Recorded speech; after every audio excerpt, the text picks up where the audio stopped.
Sonidos bicentenarios. Historia de la música en Costa Rica.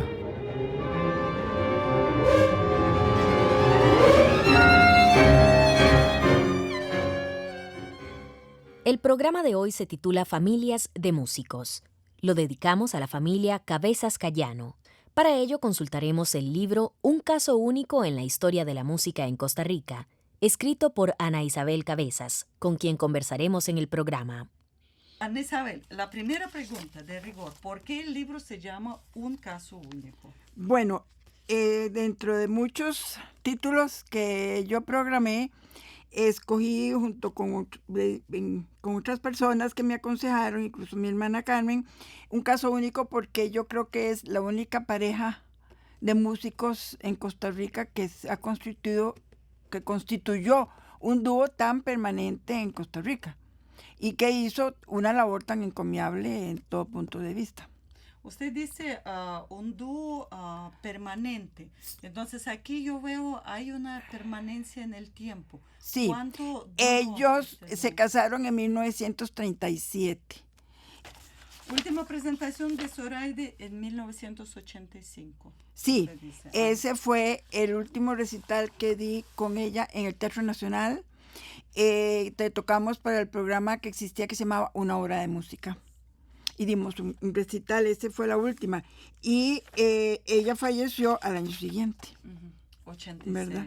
Sí. Ella murió en abril del año 86. Y a partir de ese momento, pues de mi papá ya no volvió a tocar. Estamos hablando de familia Cabezas Cayano, que se compone no solamente de don Raúl Cabezas Dufner, Zoraide Cayano de Mafutis, pero también usted está formando parte de esta familia de músicos. Bueno, y su hermana Cecilia sí, María. las tres hermanas fuimos músicos, porque mi hermana Cecilia se dedicó a la educación musical, ahora puedo hablar un poquito de ella, y mi hermana Carmen, mi hermana menor, es licenciada en piano de la Universidad de Costa Rica. Lo que pasa es que ella, casada con un médico, con 4 hijos, pues le costó mucho hacer, digamos, carrera ya propiamente de concertista, ni mucho menos. Sí, ella fue profesora conmigo y mi hermana Cecilia también. Nosotros nosotros fundamos una academia de música en San Pedro, que se llamó Academia de Música Cabezas Cayano. Y ahí ella, por supuesto, ejerció como profesora de piano, igual que yo, y mi hermana Cecilia daba las clases de educación ritmo auditiva.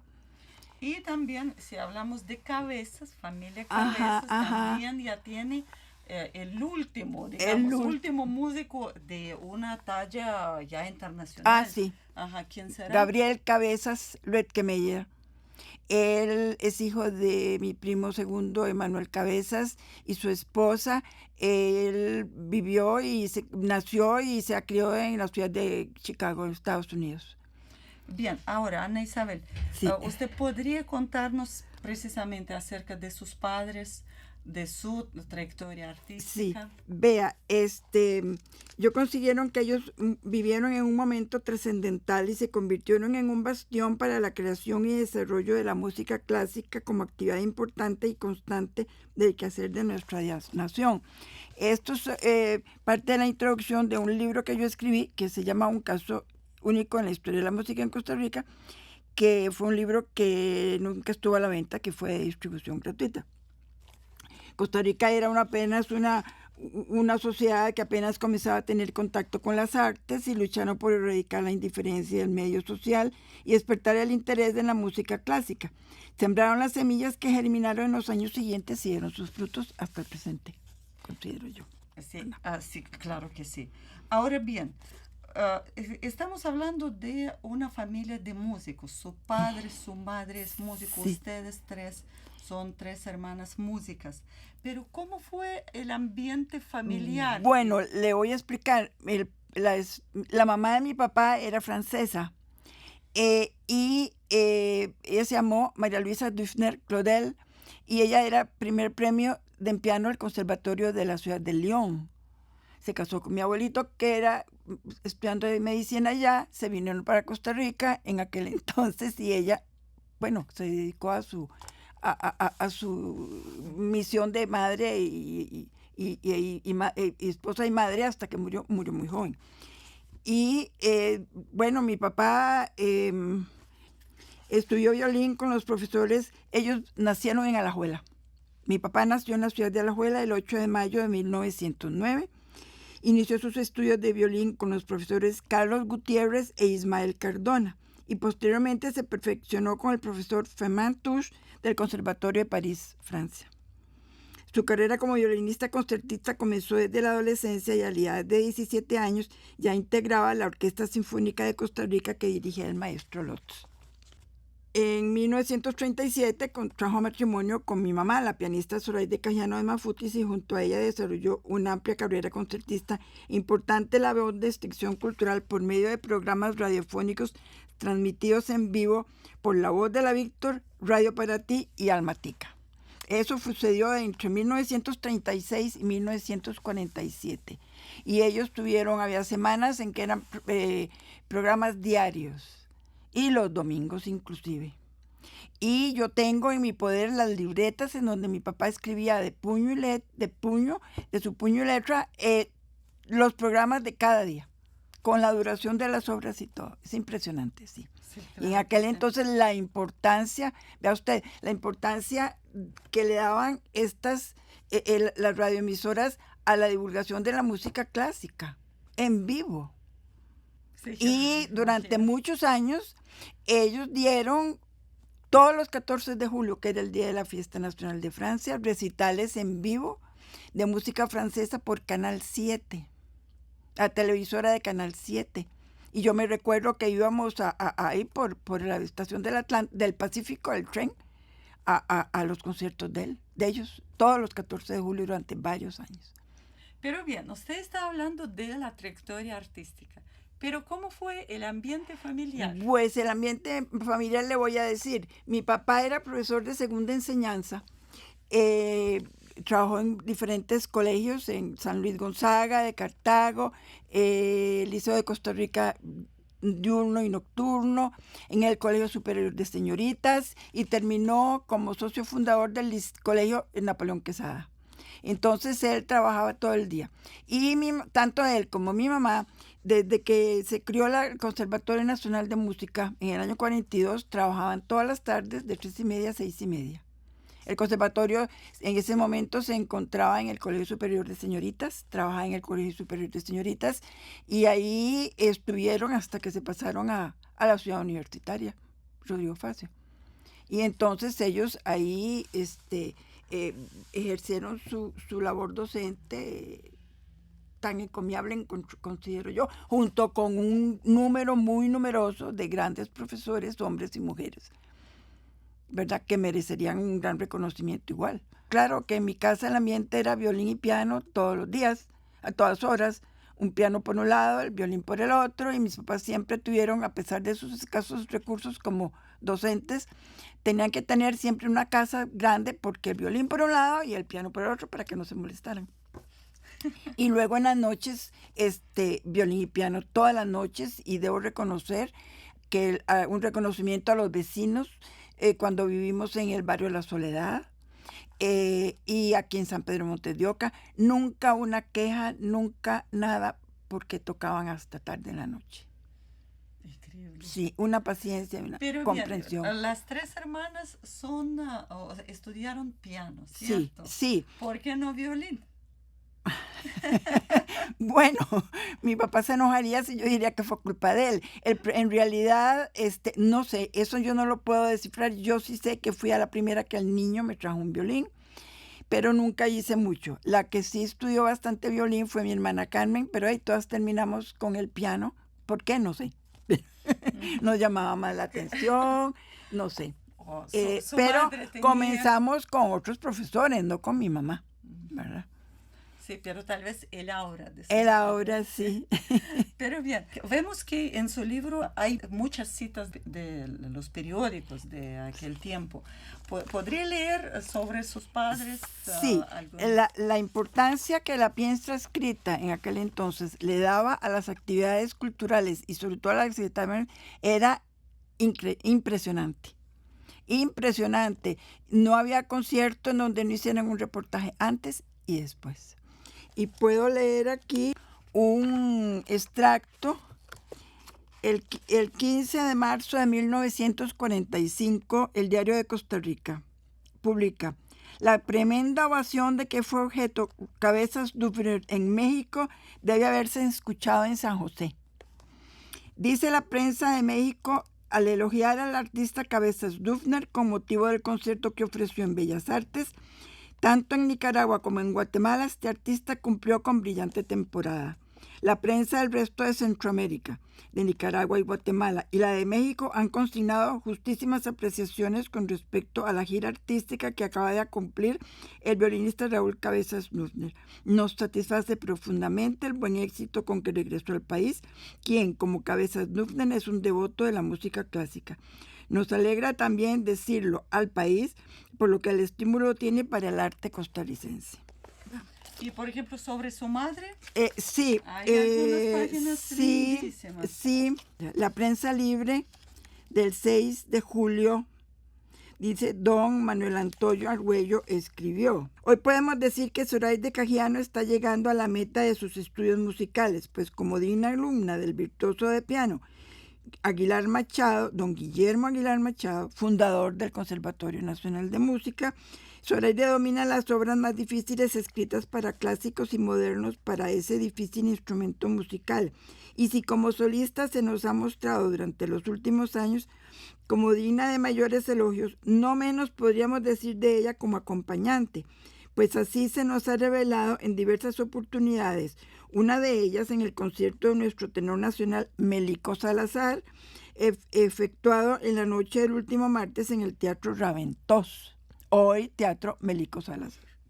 Zoraide se portó esa noche a la altura de un verdadero acompañante, arte bastante difícil en muchos pianistas.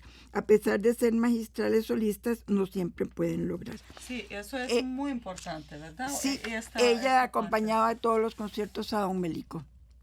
Sí, y a otros, sí, y a otros artistas, sí. Incluso artistas internacionales como Noposov y otros. Sí. Ahora bien, usted en su juventud formó parte del dúo de dos pianos con su madre. Sí. ¿Cómo transcurría el trabajo? Bueno, vea, en realidad no fue sino hasta que yo vine de terminar mis estudios en París que nos pusimos a tocar juntas a dos pianos. Bueno, la primera presentación que hicimos, la hicimos en nuestra academia aquí en San Pedro Montes de Oca. Y con gran emoción recuerdo aquel día en mi carrera pianista ejecutante, que tocamos una sonata, un arreglo de Víctor Babin de una sonata de Bach. Yo le acompañé el concierto en la menor opus, que es el 466 de Mozart. Tocamos la Petite Suite de Debussy y la Suite Scaramouche de Darius Milhaud. Y después, bueno, nosotros continuamos dando recitales. Ya le digo, tocamos la última en una hora de música, pero lamentablemente el año siguiente mi madre falleció en un accidente automovilístico. Le atropelló un carro. Aquí en San Pedro, frente al actual Banco Nacional. Sí. Fue así de trágico para todos nosotros. Y entonces ahí fue donde yo toqué varios conciertos con mi hermana Carmen y después formé dúo con la profesora y pianista Flor Elizondo Jenkins. Sí, precisamente, ¿nos puede contar sobre este dúo? Y más vemos en su último disco, reciente disco, del dúo Cabezas Cajiano, ¿cómo se perfila este dúo en el escenario costarricense? El primer concierto, creo que fue en el año 1992, en un concierto que hicimos en la Escuela de Música de la Universidad Nacional. Ese fue nuestro primer recital y de ahí en adelante seguimos tocando juntos muchísimos recitales por todo el país a cuatro manos y a dos pianos durante 25 años. ¿El último disco o usted? Sí, es el único disco que pudimos hacer dedicado a obras originales para dos pianos de compositores costarricenses. E incluimos una obra de un compositor panameño, don Eduardo Charpentier, que tanto a Flora como a mí nos encantaba la obra y él pues tuvo mucha presencia en Costa Rica porque fue director de la Orquesta Sinfónica, acompañó a mi papá muchas veces, él vivió muchos años aquí y él vivió, bueno, tremendamente agradecido de que lo hubiéramos incluido en el libro, en el disco, perdón. Él falleció el 13 de julio del año pasado. Ahora bien, cuando vemos su libro, estudiamos, vemos que algunos recitales, sus padres han incluido las composiciones costarricenses. Más bien, hasta hay algunas citas del periódico cuando mismos compositores agradecidos con el dúo de sus padres. Sí. Cuéntenos precisamente sobre esto. Ellos creo que nunca dieron un recital a partir de cierto momento sin incluir por lo menos una obra de compositores costarricenses. Siempre. Mi papá tocó en el año 48 en el Carnegie Hall de Nueva York. Fue el primer músico costarricense, el único que tocó en el Carnegie Hall en el siglo XX. Y él incluyó ahí la obra Canción de Cuna de su profesor don Ismael Cardona en el Carnegie Hall. Porque para ellos, aunque ellos eran muy de sangre europea, porque mi mamá era de padres italianos, para ellos la música costarricense tenía una primordial importancia. Por ejemplo, la obra que ustedes, o las obras de Ricardo Ulloa Barrenechea que ustedes grabaron en el disco, ¿tiene alguna relación con el dúo de sus padres? ¿Ellos tocaron estas obras? No, porque estas obras eran originales para 2 pianos, ¿verdad? Fueron hechas originalmente para 2 pianos y cuando comenzamos a tocar, lo primero que mi mamá dijo, tenemos que tocar las obras de Ricardo. Él estuvo muchas veces con nosotros en los ensayos y fue así como yo vivo muy feliz de haber hecho el estreno de esas obras de Ricardo que son muy valiosas.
Hemos escuchado la obra de Ricardo Ulloa Barrenechea bajo el título Elegía, en una interpretación del dúo Cabezas Cayano.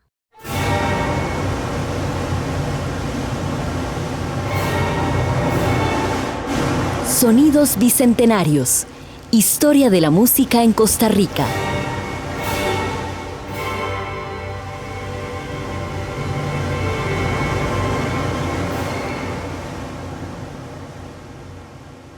El libro está dedicado a sus padres, Sí, claro. Raúl Sí. y Zoraida. Sí. Y también a las actuales y futuras generaciones de la familia Cabezas Cayano. ¿Quiénes son? Bueno, mis papás tuvieron en realidad 5 nietos. El primer nieto es ingeniero químico aquí en la Universidad de Costa Rica. Él sacó un doctorado en Caltech en los Estados Unidos y es profesor en una universidad muy renombrada en el estado de Delaware. Él toca muchísimo violín. Llegó a tocar muchísimo violín. Él ganó chiquillo, no me acuerdo qué edad tenía, yo creo que estaba todavía en primaria cuando ganó el concurso de jóvenes solistas con la Sinfónica. Y él allá tiene la viola de amor que mi papá mandó a construir especialmente a Alemania para él. Mi papá comenzó a tocar y tocó conciertos de viola de amor con la Sinfónica, pero mi papá era un poco de talla pequeña.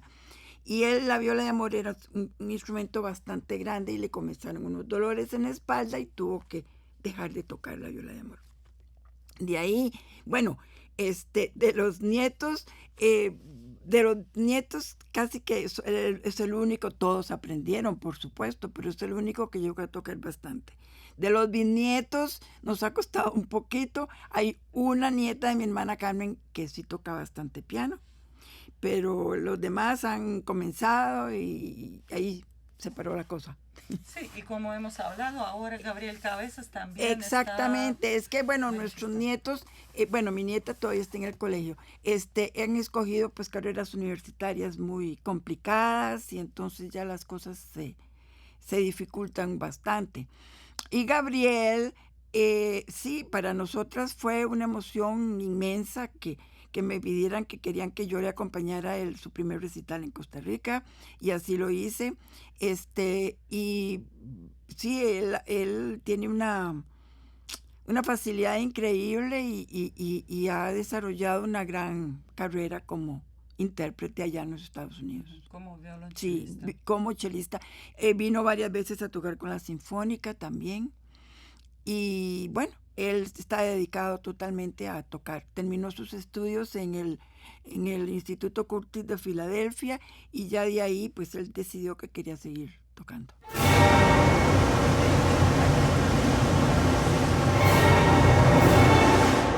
Sonidos Bicentenarios. Historia de la música en Costa Rica.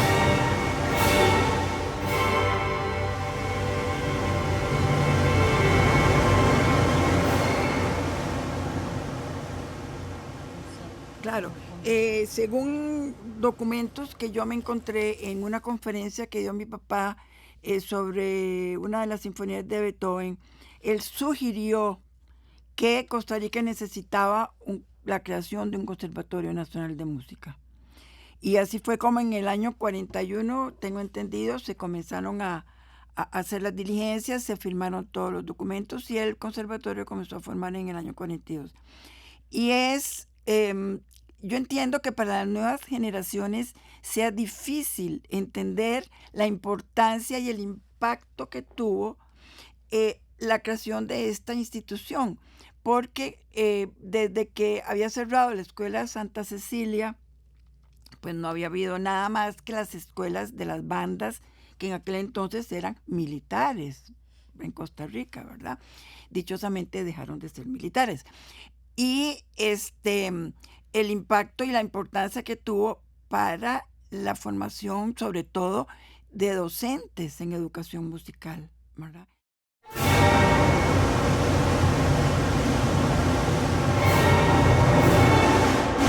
Sonidos Bicentenarios. Historia de la música en Costa Rica.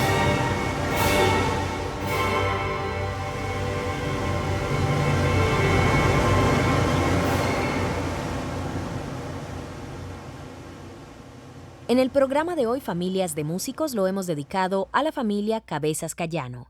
Para ello, hemos consultado el libro Un caso único en la historia de la música en Costa Rica, escrito por Ana Isabel Cabezas. La entrevista con Ana Isabel fue realizada por Ekaterina Chatsky.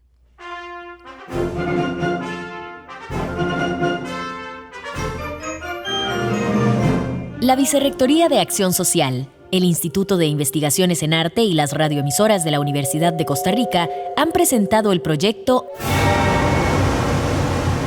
Sonidos Bicentenarios. Historia de la música en Costa Rica.